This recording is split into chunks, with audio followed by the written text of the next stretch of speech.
द्रौपदी बोली, सुनो दुशासन, अगर तुम्हें मरवाना है ना तो किसी कसाई से मरवा दो, लेकिन उस भरी सभा में लेकर के न जाओ हमें। जैसे ही कहा मेरे भैया, तो आज कहने लगा दुशासन, आज तो तुम्हें बड़ा लाज आ रही है, बड़ा शर्म आ रही है, लेकिन उस दिन तुम्हारी ये लाज और शर्म कहाँ चली गई थी? चलना तो पड़ेगा।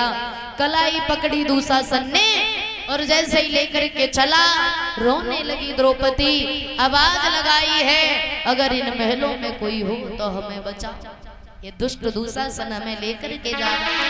और द्रौपदी की रोई गई, अर्जुन की नारी तुम छोड़ो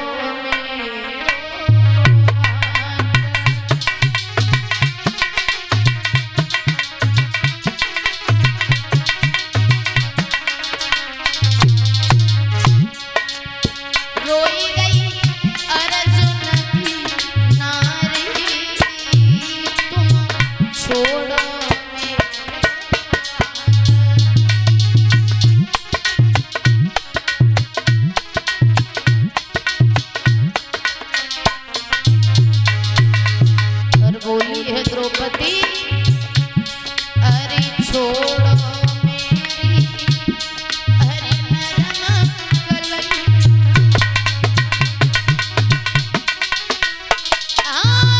मेरे आंगन की टूटी गई चुड़िया,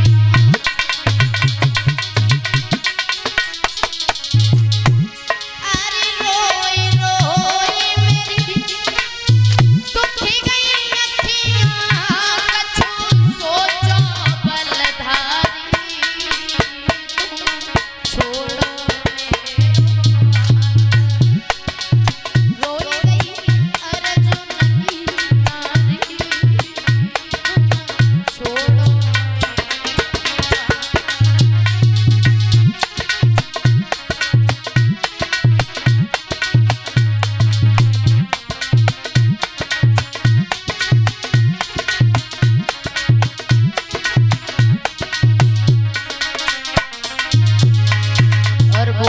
द्रौपदी, अरे कहाँ गई गांधारी मैया,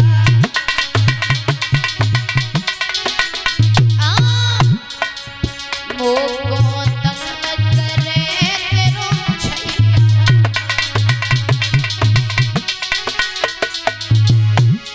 अरे आई बचाए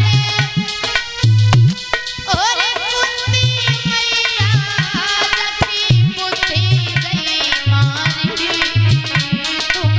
छोड़ो रोई गई अर्जुन की नारी, छोड़ो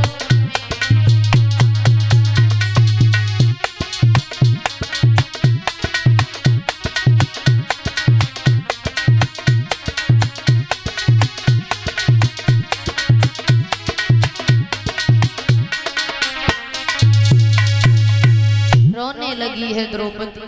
मेरे भैया दुशासन द्रौपदी को लेकर के चला, जा करके जब सभा में पहुंचा, इधर जैसे ही आता हुआ देखा दुर्योधन ने कहने लगा द्रौपदी, और जैसे ही देखा तो आज द्रौपदी को सभा में खड़ा कर दिया। पूछने लगी है द्रौपदी, क्या कोई हमें बताएगा इस सभा में हमें क्यों बुलाया गया? और जैसे ही कहा तो आज कोई कुछ नहीं बोला। क्यों? कोई कुछ बोलने के लायक ही नहीं था, क्योंकि दुर्योधन के सामने किसी की हिम्मत नहीं पड़ती थी बोलने की।